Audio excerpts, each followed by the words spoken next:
A reading from the Gospel according to Matthew, chapter 23, verses 1 to 12.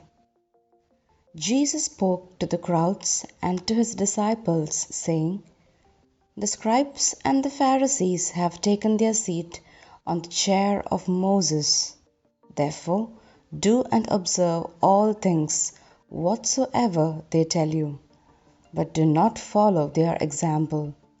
For they preach, but they do not practice. They tie up heavy burdens, hard to carry, and lay them on people's shoulders, but they will not lift a finger to move them. All their works are performed to be seen. They widen their phylacteries and lengthen their tassels.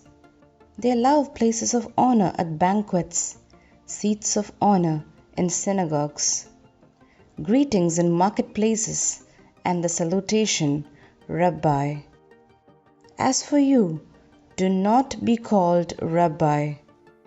You have but one teacher, and you are all brothers. Call no one on earth your father.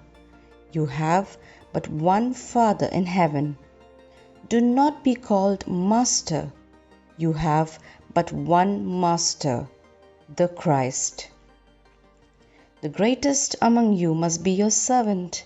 Whoever exalts himself will be humbled, but whoever humbles himself will be exalted."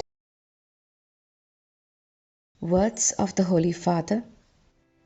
A frequent flaw of those in authority, whether civil or ecclesiastic authority, is that of demanding of others things, even righteous things, that they do not, however, put into practice in the first person. They live a double life. Jesus says they bind heavy burdens, hard to bear, and lay them on men's shoulders, but they themselves will not move them with their finger. This attitude sets a bad example of authority, which should instead derive its primary strength precisely from setting a good example. Authority arises from a good example, so as to help others to practice what is right and proper, sustaining them in the trials that they meet on the right path. Authority is a help, but if it is wrongly exercised, it becomes oppressive.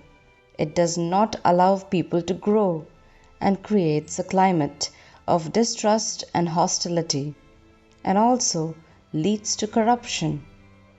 We disciples of Jesus must not seek titles of honor, of authority, or supremacy. If we have received talents from the Heavenly Father, we must place them at the service of our brothers and sisters, and not exploit them for our own satisfaction and personal interests. We must not consider ourselves superior to others. Modesty is essential for an existence that seeks to conform to the teaching of Jesus, who is meek and humble of heart, and came not to be served, but to serve.